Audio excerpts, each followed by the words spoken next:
Welcome to ચેતુસ kitchen. આજે આપણે બનાવીશું ટેસ્ટી એવી શાકની પણ જરૂર ન પડે એવી બટેકાની ચટણી બનાવવાના છે।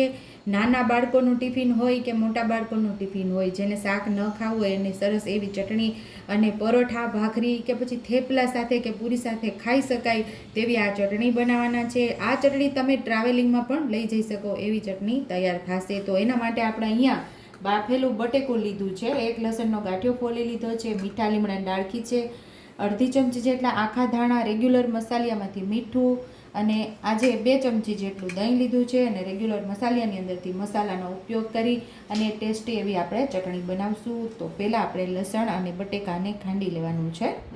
લસણ, આખા ધાણા ઉમેરી દઈશું, 1 ચમચી જેટલું જીરું, ચપટી મીઠું,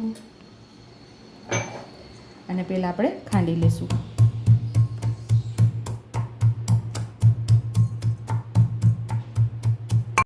અહીંયા આપણે લાલ મરચું પાવડર ઉમેરશું। તીખાશ તમને જોવે એ પ્રમાણે ઉમેરવાની। તો 3 નાની ચમચી જેટલું આપણે લાલ મરચું પાવડર ઉમેર્યું છે। 2 ચમચી જેટલું આપણે ધાણા જીરું પાવડર ઉમેરશું।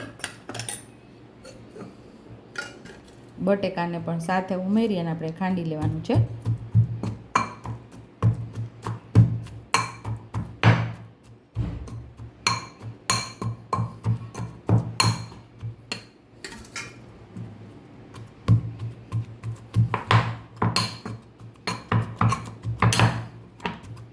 દહીં પણ આપણે સાથે ઉમેરી દઈશું।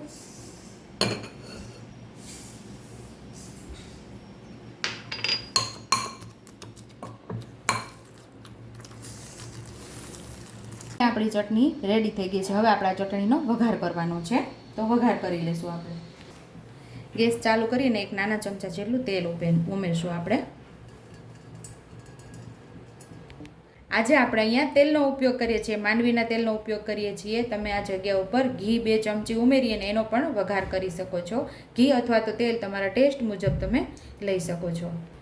અડધી ચમચી આપણે રાઈ ઉમેરશું, અડધી ચમચી જીરું ઉમેરશું, મીઠા લીમડાના પાન ઉમેરશું, 5 ચમચી જેટલી હિંગ ઉમેરશું અને આપણે ચટણીનો વઘાર કરી દેવાનો છે।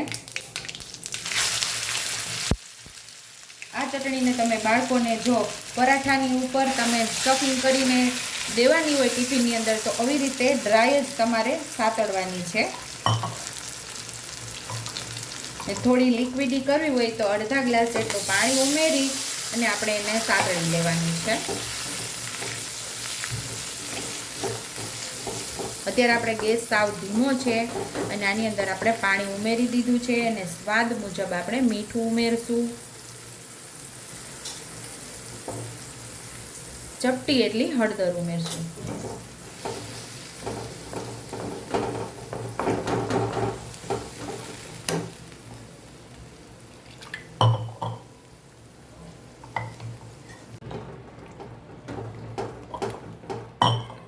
આપણે બટેકું સાથે ખાંડવું એટલે થોડી ચીકાશવાળું હોય, એટલે થોડા ગઠ્ઠા થઈ જાય, એટલે આપણે બધું સરસ એક રસ થઈ જાય તો આપણે સરસ મિક્સ કરી લઈશું આને।